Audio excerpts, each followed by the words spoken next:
Bapa di surga, sungguh kami mengucap syukur untuk ibadah siang ini. Kami boleh menikmati pujian, penyembahan, hadirat-Mu turun atas kami.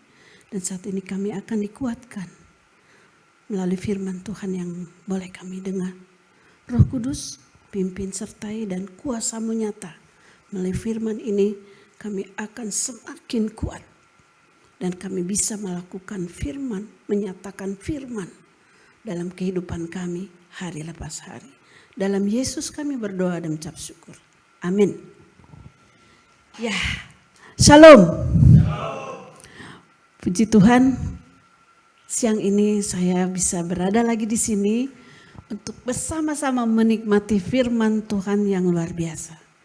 Sebagai makanan rohani yang menguatkan, menyehatkan, memberi semangat, bahkan membuat kita maju, semakin maju di dalam Tuhan. Amin. Ya, tadi sudah dibaca ya melalui kitab Yesaya, kitab Matius ya. Ada juga tadi di Roma, sebetulnya ada 3.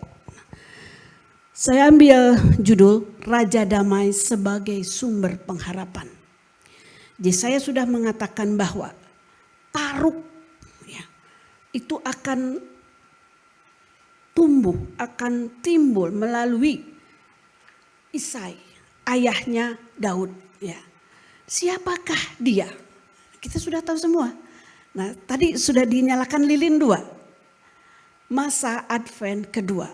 Masa penantian kedatangan Tuhan Yesus yang kedua kali. Karena Yesus sudah lahir ya. Masa Advent, masa mempersiapkan hati kita untuk jalan terus lurus kepada Tuhan Yesus. Untuk itu siapa yang dimaksud oleh Yesaya? Di Yesaya 1 tadi ya, yang dikatakan Yesaya 1 ayat yang ke-1 dikatakan bahwa taruk Isai akan muncul dan dia adalah Tuhan kita Yesus Kristus. Di ayat 2 dikatakan roh Tuhan akan ada padanya. Roh hikmat dan pengertian, roh nasihat dan keperkasaan, roh pengenalan dan takut akan Tuhan. Dan pada ayat selanjutnya sampai ke ayat yang ke-11 tadi dibacakan oleh Jackson. Itu menyatakan sosok pribadi Yesus Kristus ya. Yang sudah lahir kepada kita semua dan kita mau terus mengikuti dia. Pribadi yang hebat, luar biasa, tidak ada duanya, menjamin kehidupan sekarang, menjamin kehidupan kita masa akan datang. Tidak semata-mata Yesaya menubuatkan ya tentang kedatangan Sang Mesias. Tidak semata-mata karena dia memprediksi akan datangnya Mesias, juru selamat kita. Dan saat ini sudah datang. Bagian kita kembali meluruskan. Next di slide berikut bahwa saya mau mengajak kita evaluasi, check and recheck ya. Saya sudah lansia sampai detik ini 64 tahun. Mungkin Lia masih di umur terbalik ya 46 ya. Terus ada yang lebih muda 28 dan sebagainya. Apakah selama umur yang dikasih Tuhan kita masih ada lurus di jalan Tuhan? Apakah kita sudah menyimpang kiri kanan? Apakah kita sudah mengikut jalan yang sesat? No. Natsak kita pada siang ini mengingatkan kepada kita. Mari kita siapkan jalan kita untuk lurus dan fokus kepada Tuhan Yesus Kristus. Karena hanya dia. Kalau Yohanes 14 ayat 6, ada yang masih ingat? Apa jawab Yesus? Tidak ada seorang pun yang sampai kepada Bapa kalau tidak melalui. Nah, bagian kita saat ini mengokohkan. Kita sudah punya jalan nih. Seperti Zakaria. Zakaria diutus, Yohanes anaknya Zakaria diutus mendahului ya kelahiran Tuhan Yesus. Hanya beberapa bulan kalau tidak salah. Yohanes dulu, baru Tuhan Yesus. Nah, Yohanes disiapkan untuk membuka jalan. Nah, Tuhan Yesus lahir dan sekarang kita yang sudah mengenal Tuhan Yesus, mari kita mengokohkan jalan yang sudah kita terima karena Dia satu-satunya jalan, satu-satunya kebenaran, satu-satunya kehidupan. Tidak ada yang lain. 30 tahun saya ikut jalan yang lain. 30 tahun saya tersesat. Dan apa yang saya terima dalam kehidupan ini, gagal dan gagal dan gagal. Saya pernah menyaksikan itu di sini ya. Gagal dan gagal, dan puji Tuhan. Di usia saya 40 tahun, Tuhan angkat saya dari lumpur dosa. Tuhan angkat saya menuju jalannya, menuju terangnya, menuju jaminannya. Tidak hanya jaminan di dunia saja, tapi juga jaminan di surga kelak. Adik-adik semua, kalau sekarang belum punya real estate atau RSS, tenang, Tuhan sudah siapkan tempat di surga. Real estate, tapi barang siapa yang taat dan setia, yang terus lurus ada di jalannya. Kalau di sini dikatakan, apakah jalan yang sedang kita alami sekarang adalah jalan Tuhan atau jalan di luar Tuhan? Mari kita mengevaluasi ya. Meluruskan kembali. Kalau Yohanes mempersiapkan jalan bagi kedatangan Tuhan Yesus. Sampai dikatakan di dalam Matius tadi kan, bukan saya. Saya hanya mempersiapkan jalan, tapi Dia yang akan datang. Membuka tali kasihnya pun aku tidak layak. Kalau saya membaptis dengan air, kata Yohanes, tapi Dia yang datang membaptis engkau dengan Roh Kudus dan api. Yohanes melakukan tugasnya dengan baik. Dan sekarang kita semua, mari kita yang sudah mengenal jalan Tuhan, kita juga bertugas membagikan kepada yang lain ya. Kepada yang lain yang masih tersesat, kepada yang lain yang belum kenal Kristus Yesus. Yohanes di sini, Matius 3 ayat 1 sampai 12, tidak hanya mempersiapkan jalan, tetapi dia juga berkata di dalam Matius 3 ayat yang ke-8. Jadi hasilkanlah buah sesuai dengan pertobatan. Tadi pertama kita siapkan jalan kita, lurus fokus kepada Tuhan, kita kokohkan, bahkan kita bagi ke mereka yang belum kenal jalan tersebut. Sekarang yang kedua, mari hasilkan buah pertobatan. Karena apa? Kita meluruskan, kita mengokohkan jalan yang telah kita jalani. Tapi kalau tidak ada pertobatan, sia-sia. Nol.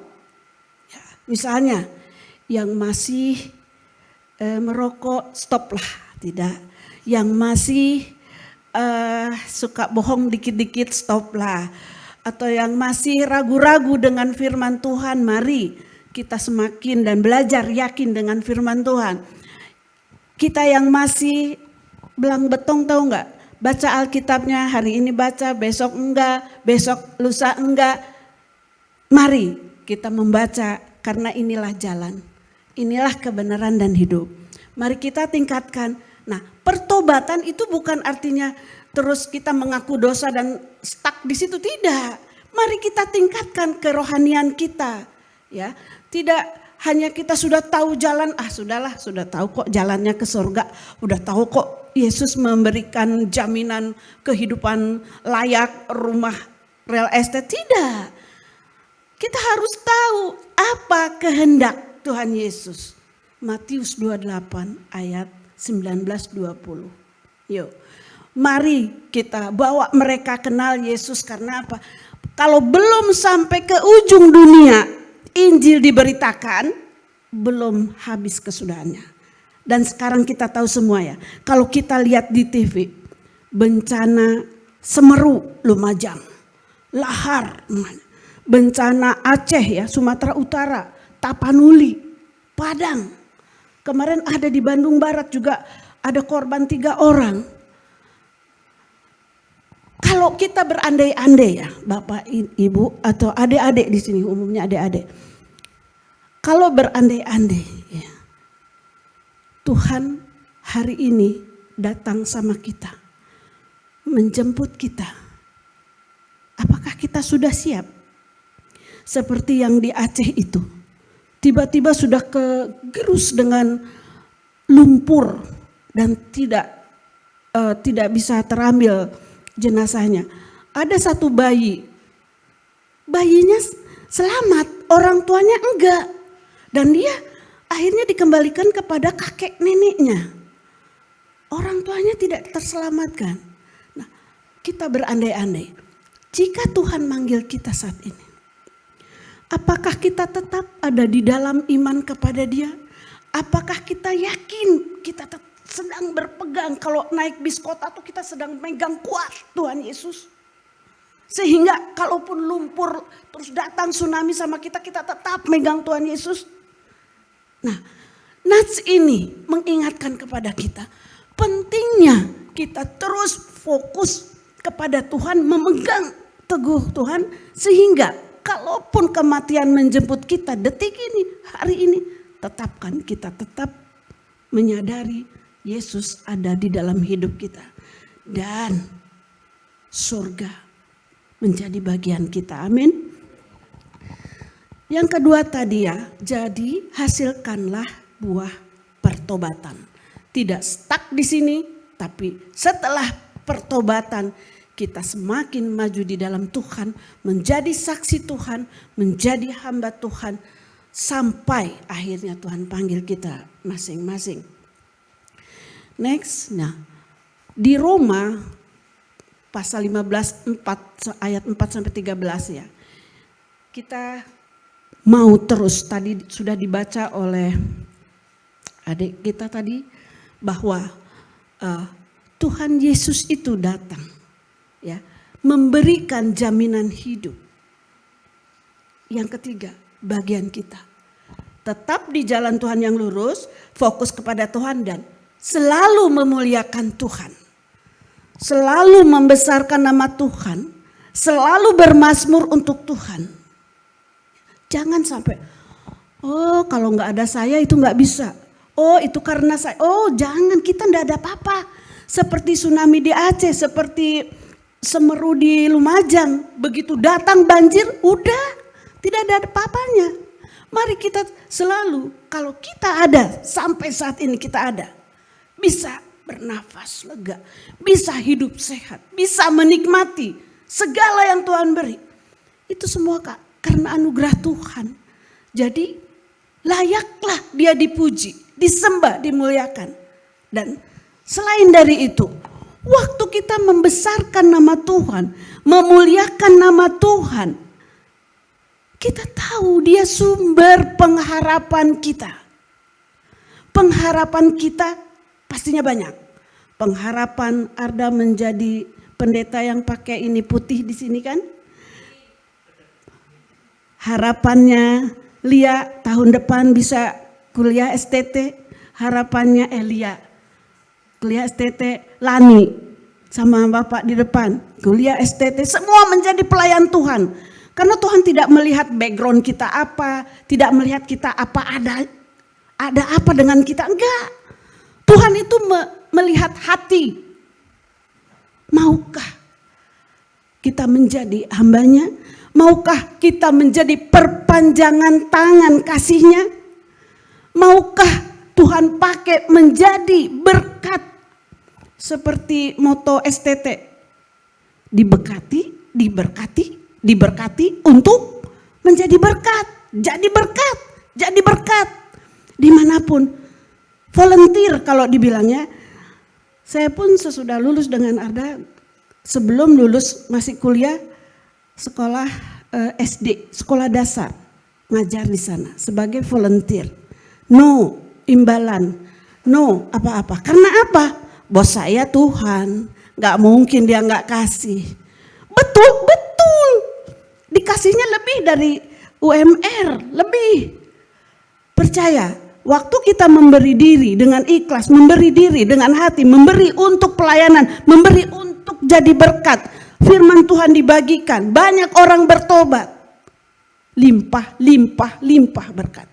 Limpah berkat rohani, limpah berkat jasmani. Amin. Ya. Adik-adik semua, termasuk Bapak. Kalau Bapak udah gak ditanya lagi, sudah diberkati, luar biasa. Ini adik-adik semua nih. Ayo, makin kuat, makin semangat kerja di ladang Tuhan. Jangan mikir cuan, tidak. Tidak ada. Yang ada selamatkan jiwa-jiwa untuk sama-sama menghuni surga yang indah. Amin. Ya, yang terakhir. Roma pasal 15 ayat 13 ya. Kiranya Allah sumber pengharapan memenuhimu dengan segala sukacita dan damai sejahtera dalam percayamu, supaya kamu dengan kuasa Roh Kudus berlimpah dalam pengharapan. Ya. Kita boleh mengenal Kristus itu anugerah. Bagaimana Paulus yang sebelumnya Saulus begitu kejam, begitu nista, begitu luar biasalah kejahatannya, nggak bisa lagi dihitung. Orang nomor 1 di Romawi saat itu, dia minta surat kuasa untuk bisa membunuh pengikut jalan Tuhan. Akan tetapi sehebat-hebatnya Paulus, ya, sejago-jagonya, begitu Tuhan trik, sentil sedikit jatuh dari kudanya dan dia buta selama 3 hari. Dan apa kata Paulus? Engkaukah Tuhan? Nah, dia baru menyadari ternyata ada yang lebih berkuasa atas dirinya, atas kita semua, yaitu Yesus Kristus. Dan setelah itu pertobatan terjadi, Paulus menjadi rasul yang betul-betul energik, dinamis, aktif. Surat-surat di Perjanjian Baru menjadi tulisan tangan Rasul Paulus yang memberkati kita semua. Ya. Demikian Tuhan mau kita semua boleh menjadi berkat dengan ukuran kita masing-masing. Enggak usah jadi seperti Paulus. Ya, dengan ada apanya dengan diri kita, apa yang Tuhan kasih, karunia, itulah yang terus kita lakukan karena pengharapan di dalam Kristus tidak sia-sia. 30 tahun saya mengalami jalan yang sesat.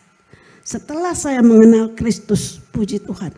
Harapan pengen punya anak, Tuhan ganti. Harapan pengen punya rumah, Tuhan ganti.